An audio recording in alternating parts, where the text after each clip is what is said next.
This is the old school, putting a message out to the new school, putting you on a path, hopefully, that you won't step off of. I guarantee you, you will live through it, and you will be grateful that you never picked up what you couldn't put down.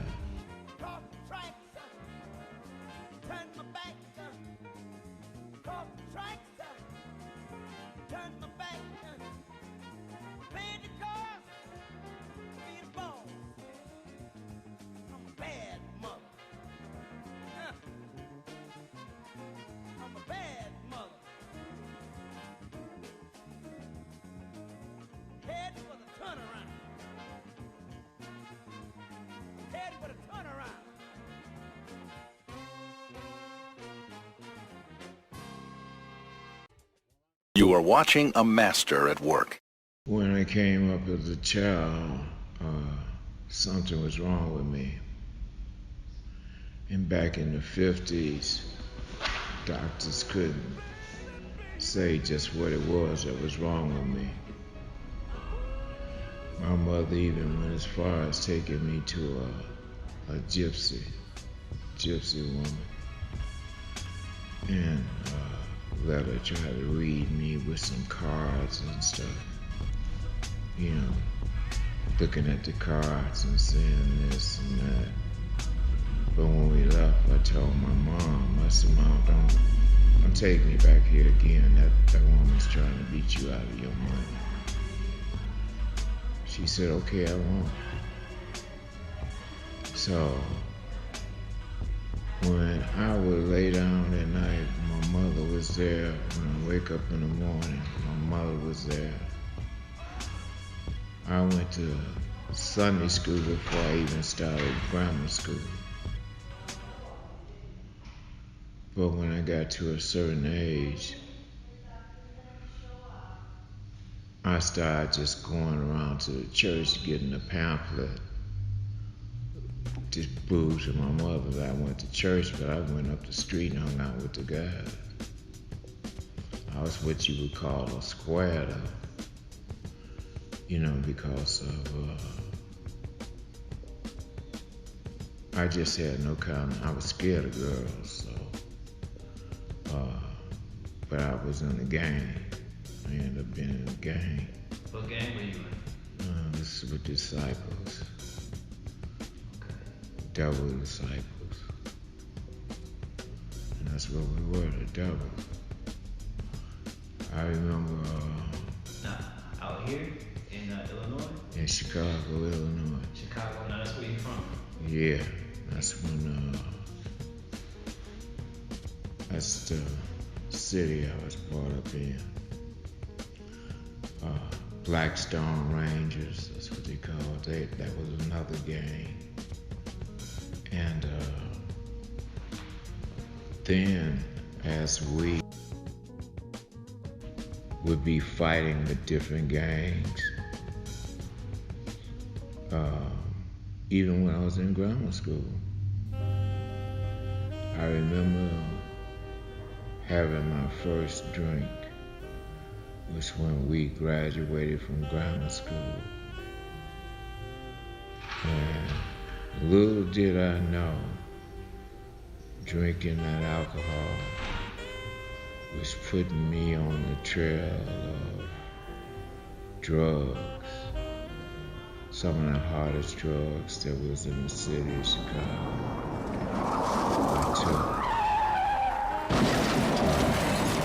I got off with drinking and started dropping pills.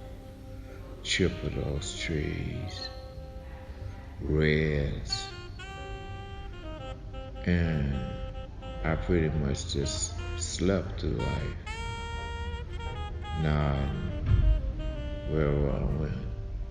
Once we sat still, I was nodding all the time. You was nodding because of what? The drugs. Chippedos trees are like sleeping pills. No, not quite like heroin. It It was sleeping pills. It made you sleep. That's what it did. And I would sleep all the time. When I wake up, I'd take another one and go back to sleep.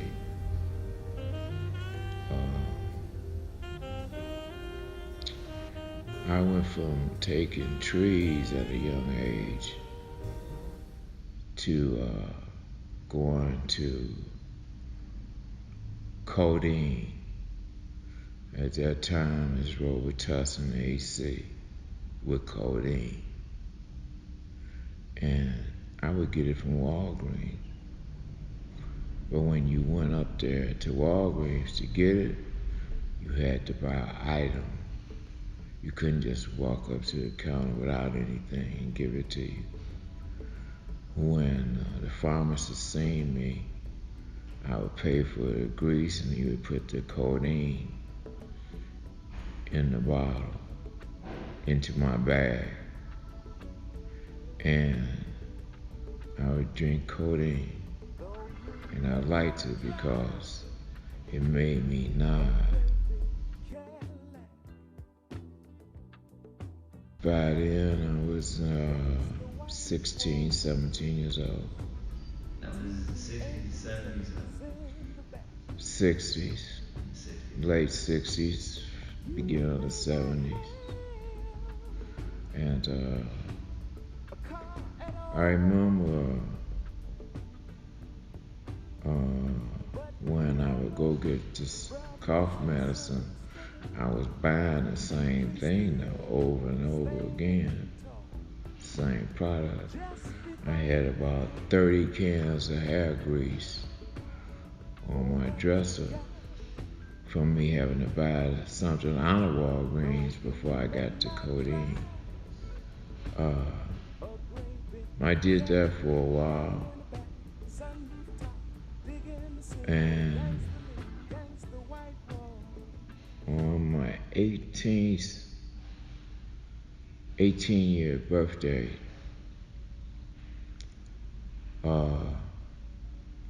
those who I thought were my friends truly wasn't my friends, because they gave me a pill. And I like downers. I like to be down. I didn't like to be geeked. I didn't like to be hyper.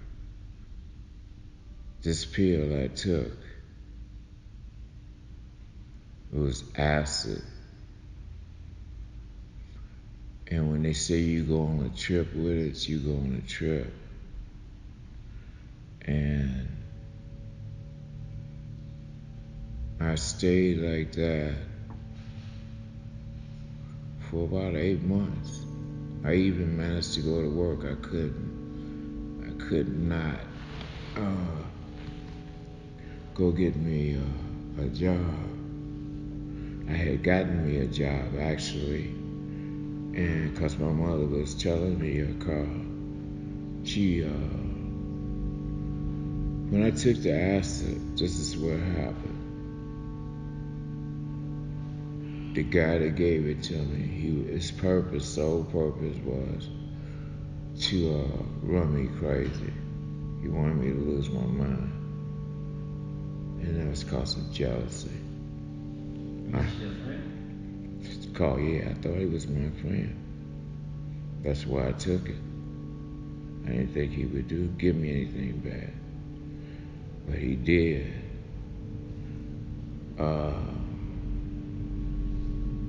When I got to the house, I walked past my mom and dad and I go straight in the bathroom. And I look in the mirror and I see a wild animal in my face. I screamed and hollered. My mom ran in the bathroom and grabbed me, put her arms around me and said, "What's wrong with you, baby? What's wrong?" I said, "Mama, I took a pill and I lost my mind." She rushed me to the hospital, emergency room. The doctor waited on me. The doctor told my mother it's nothing we could do for him. There's no pill, any kind of medication or shot that we could give to him to get him straight. She asked the question, well, will he get his mind back? He might and he might not.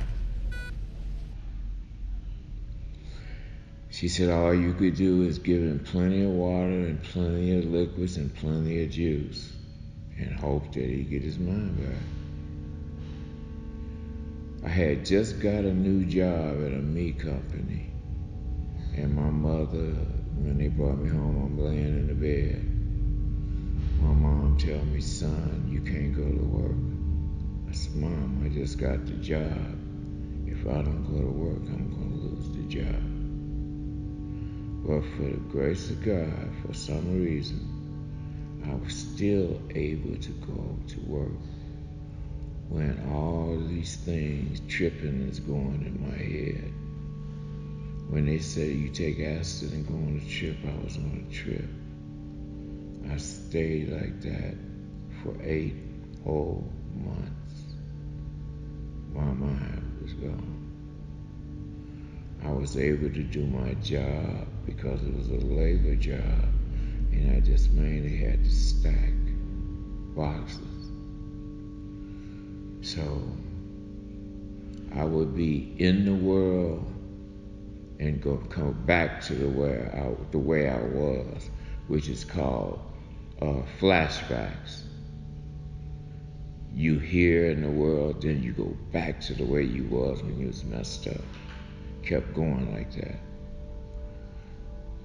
About 8 months later, I'm on my way home from work, and I come back to the world, and I didn't have no flashbacks. I pull the car over, I go to the payphone, call my mother. I said, Mama, you don't have to worry no more. I'm back. Yeah. He came back in the same suit that he was buried in, similar to the one his grandfather was married in. Yes, he was still fresh to death, blang, 2 earrings, a chain laying on his chest. He still had it cause they couldn't find it, and the bullets from his enemies sat like 2 inches behind it. Smelled the Hennessy from when his niggas got reminded, and poured out liquor in his memory. He didn't mind it, but he couldn't sip it fast enough, so the liquor was just filling the casket up. She says, are you serious, baby? You okay? I said, Mom, I'm fine. I heard her phone hit the floor. My mother fell over and I told her that because she was so excited that she's got her baby back. And she said, thank you, Jesus. That wasn't enough for me. When I got my mind back. Like acid trip and stuff like that. Yeah. Like man, what advice do you have to like the generation man that's like popping pills and doing codeine? You know, codeine is like real popular right now. When I was on the codeine,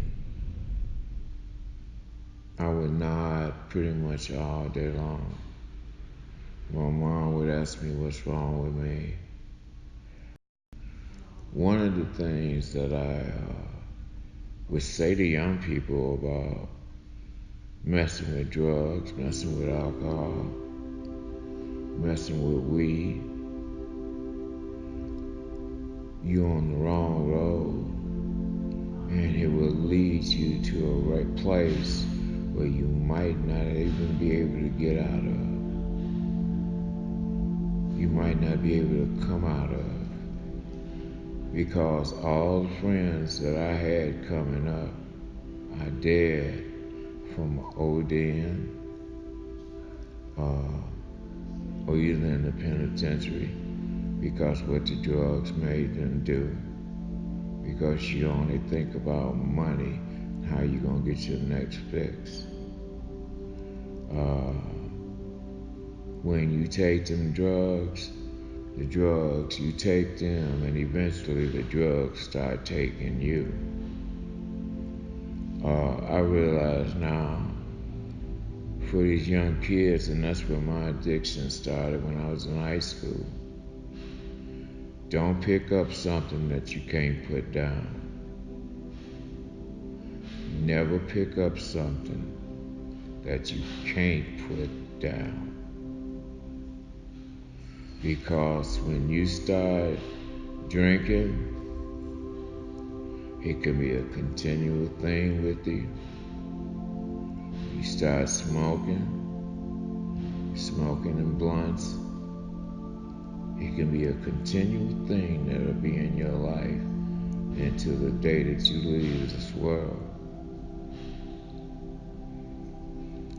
The world is full of lies, and it is only by a miracle that I am still alive today. Because as I went on with my addiction, I started doing harder and harder drugs till I got to the point where drugs I became a slave to. The drugs told me what to do. The drugs told me where to go. The drugs told me how to get my money. And that was all that mattered. Them drugs was more important to me than me eating. It got to the point where I couldn't eat unless I had some drugs in me.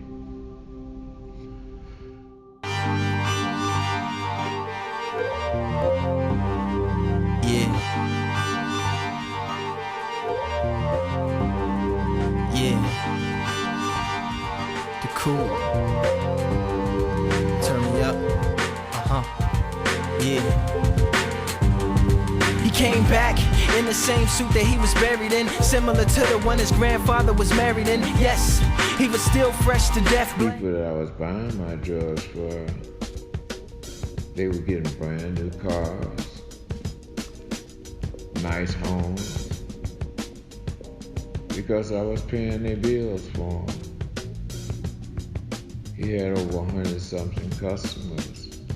In a day for him to make $2,000-3,000 was nothing.